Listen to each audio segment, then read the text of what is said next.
Hello folks, this is Aditya Raja from InspiredToRise.com, and today we have the Swipe Lite 2 smartphone here with us for a full review of this device and full unboxing.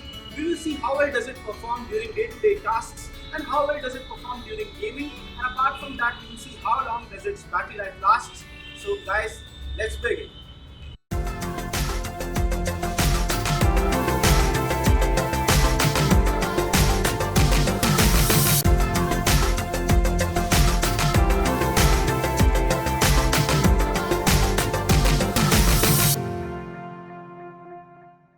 So guys, we have the Swipe Lite 2 box over here.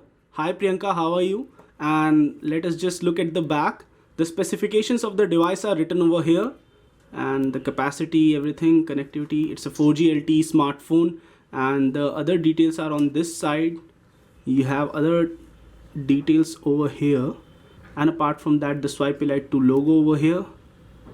Few more details over here. And now it's the time to unbox this device. So inside the box, what do you get? Inside the box you get the smartphone.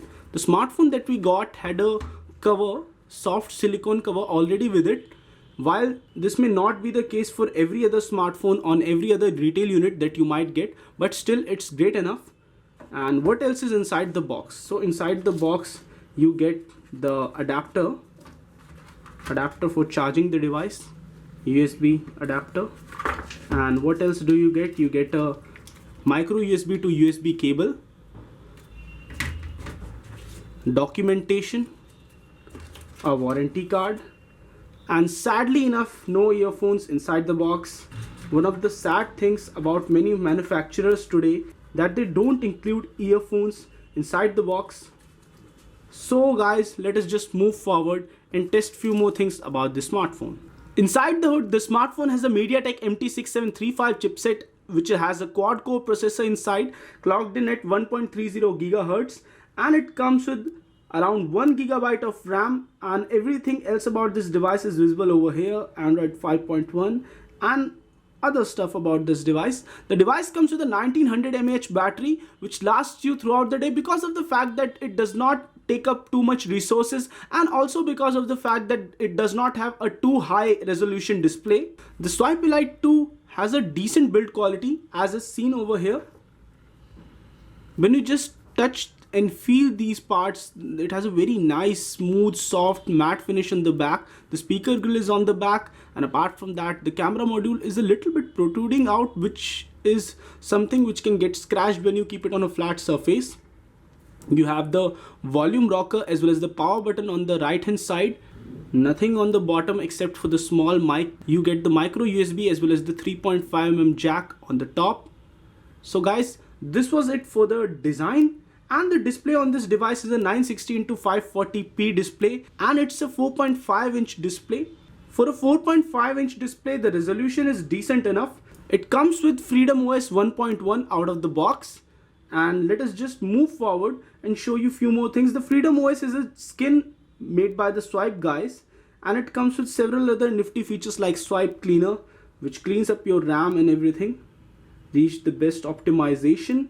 Some of the features like the drop down that is shown over here, etc., make for a really nice small toggle on the Swipe launcher.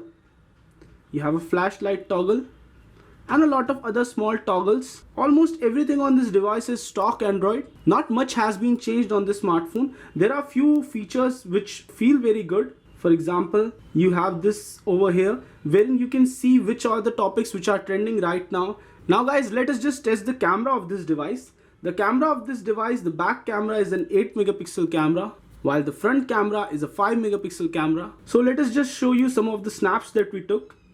This is a low light shot that we took via the Swipe Lite 2, and the low light performance was decent enough. The highlights were not that much blown out, and you could actually figure out that this is something black which is kept over a matte and which is kept over another surface. That's something great about this. And this selfie came out pretty clear. Though there is graininess over here, not that much clear, but still it's clear when compared to many other smartphones out there in this range especially.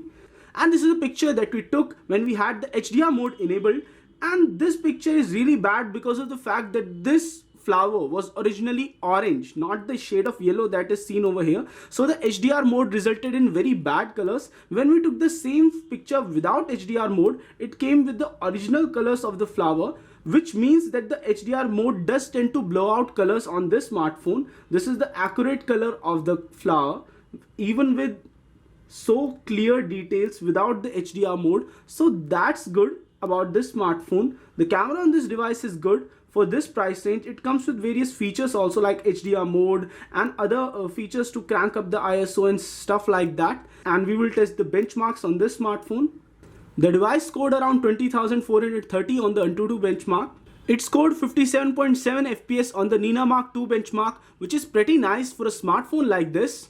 It scored 9,285 on the Quadrant Standard benchmark, which is an average score and not that much great. It scored 474 on the single core score and 1,305 on the multi-core score on the Geekbench 3 benchmark. When we tested audio playback on this device, we found out that the audio does get a little bit distorted at the maximum possible volumes. And when you keep it on a flat surface, the audio does get a little bit muffled up because of the fact that the speaker is placed on the bottom. But the muffling is not that much as on many other smartphones because of a somewhat curved design. Now it's time to test a 4K HD video on this smartphone and to test how far can we push this device.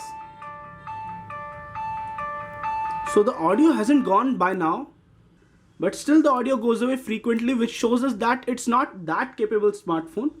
And now let us just move forward. In spite of it being a budget smartphone, gaming on this device is pretty good, and we were able to play a lot of games on this device with ease, whether it was small games like this one or heavy games like this on low to medium settings. You can find our full gaming review in the link below. In spite of having limited amount of RAM, multitasking on this device was fairly easy and we were able to switch between many processes with real ease. So guys, the Swipe Elite 2 is a nice budget smartphone which retails for the price of 4,666 rupees, and it packs quite a punch. It has a 1GB RAM, 8GB internal storage, 1.3 GHz quad-core processor, and it has a battery which lasts you throughout the day.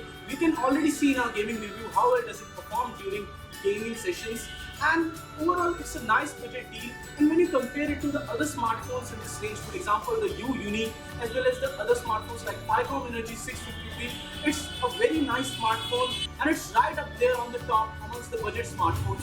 So guys, this was all for our Swipe Elite 2 review. If you like this video, then don't forget to hit the thumbs up and do subscribe to our channel. This is Aitan Acha from InspiredRise.com signing off folks. Stay inspired.